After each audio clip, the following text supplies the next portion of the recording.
Our last set of lightning talks has the theme of taking it global. We have two very inspiring speakers and projects to present. The first one that I'd like to invite is Ms. Helena Barroco, Director of the Global Platform for Syrian Students. Helena is a Portuguese diplomat. For the past years, she has mainly worked on UN issues as diplomatic advisor to former President of Portugal, Jorge Sampaio, namely on the UN Alliance of Civilizations. And she's now focusing on the project on the organization, the Global Platform for Syrian Students. Please join me in welcoming her.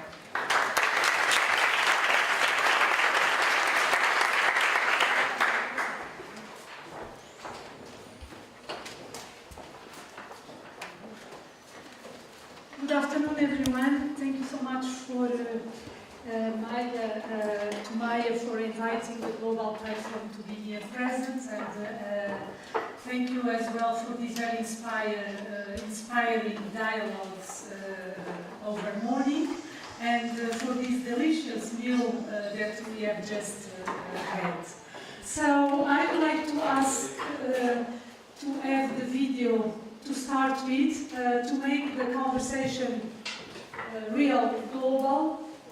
We will start with a very short video with some testimonials from the students of the Global Platform for Syrian Students. Higher education offers a real home to young women and men during crisis situations. It increases resilience and gives hope for the future. Yet, in emergencies, higher education is too often misunderstood and neglected. We lost our chances in Syria. I tried to complete my study there, but the situation, it gets worse. Thanks. I don't know, it was like a gift. Along 4 years and a half, I was really fighting a lot. You can't imagine, with my family, with the universities, with life. So it's my dream. I'm an expert. I will never give up. I'm a dentist. I'm here to complete my postgraduate study. I'm an architect and I'm studying master's degree in urban planning. Syrians for me it's like a passion. We have areas.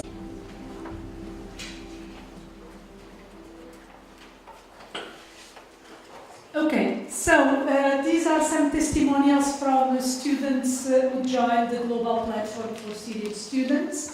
It is an emergency scholarship program which was launched in 2013, and it is the combination of a civil society initiative led by our former President of the Republic with the strong support of the Portuguese government. Afterwards, we have enlarged the number of partners, and nowadays we have the figures are still very modest, and this is a pilot experience, but we have 150 students in 10 countries. Most of them are in Portugal, 90 actually, and the remaining most of them in the region. I mean in Lebanon, in Jordan, in Kurdistan, Iraq, and in some other countries.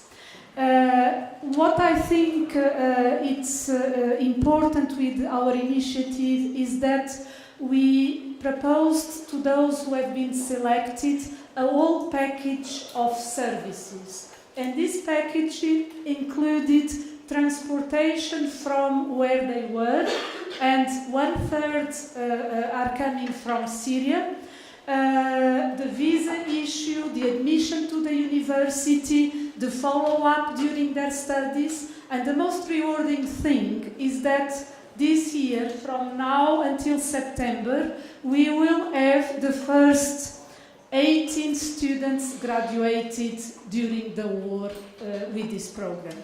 And this is really a signal that we are achieving our mission. Now, what I would like to underline is two things regarding this program. First, this was not possible without having built it on the best practices by all those who have been working in the field. And again, I make the comment, cooperation is essential. When we designed this program, one of our most inspiring examples was, for instance, the DAFI program developed by the UNHCR and funded by Germany, which is the oldest one, but which nowadays, because of the very big increasing of demand and needs, remains very modest in its capacity to deliver. So cooperation is essential. The cooperation was also extremely important, for instance, with IIE, which was already mentioned here this morning. And through IIE, we reached out Jusoor, and this is why I was delighted to accept the invitation. But these examples are to underline the main point of cooperation, to solve problems, to find solutions, to share best practices. And I am sure that if we increase cooperation, we will be able to deliver much more, much better, and much faster. And this is an important point, because if you think that the Syrian crisis or war or whatever you call it is entering its 6th year, this means that a whole generation of university students could have graduated over the war. So we have already a lost generation. We should really join efforts in order to avoid having a second and a third lost generation. My last point, because this is very short, it has to be, is to share with you a kind of an extension of our program, which remains very modest, I agree. So I'm sharing a modest experience in terms of figures, although I would say there is lots of availability on the side of the academic community to help and to welcome Syrian students or other refugees students. The point is that there is no connection in general between universities and the humanitarian players. So in a way, universities are really well equipped to receive students, to programs exchange, to mobility, but in a crisis situation, they are not, there is no coordination mechanism that would help them to deliver. And the second missing point is, of course, funding. When we start this project in 2013, and I'm being totally honest, we started opening an emergency fund with 20 euros. And when you have to start everything from the beginning, it takes time. And if it takes time, it means that students are missing time as well. So this to conclude, to underline that we are now trying to set up a concept, a new concept, which is called a rapid response mechanism for higher education in emergencies.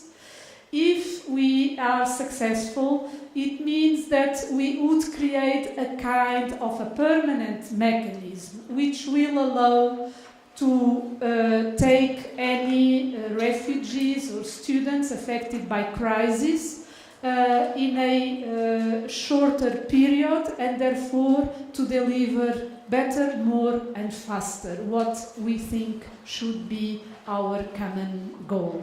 If you want to know more about these initiatives, I have two leaflets that I can provide to you. Thank you for your attention.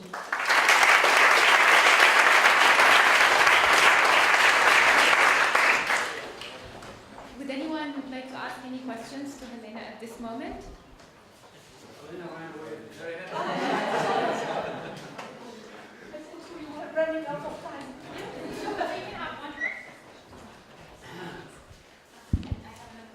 Wonderful. All right, so if I understood it correctly, you say one of the challenges you're trying to tackle is the ability for universities to accept emergency students faster. Do you have benchmarks on how long it takes today on average? And do you have a goal for how fast you want it to get? Okay, thank you for your question. First of all, I must say, in this field, one of the main preliminary challenges to make policy recommendations is that we don't have updated data available. And this is, I think, a first challenge and problem.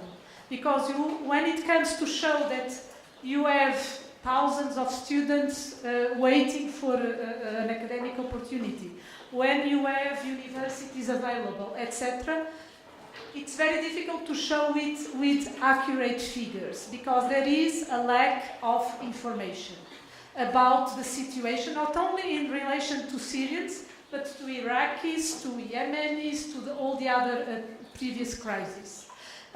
Even with the question that was raised this morning about brain drain. I read a study a long time ago showing that, for instance, with Iraq, most of those who had opportunities to continue their higher education, they were back. So, and there were figures mentioned. But actually, even for this situation, there is a very big lack of data. Now, I can talk about our program. And our program was, to a certain extent, quite quick, because quick in the sense that it was not a problem with universities, it was a problem with raising funds. We have nowadays, I can tell you, 700 places available in universities. We have the students shortlisted, but we don't have funds to provide the scholarships. And when we say universities, they offered tuition fees waivers, partial or full. So it means a waste also of resources, because these opportunities are not being used. And here again, the cooperation is important, because, for instance, we platform, we are not able to find the funds for these academic opportunities. But if there was a platform where we could pool the resources, maybe there are some other partners who are able to do that, and we could make partnerships. Okay, thank you.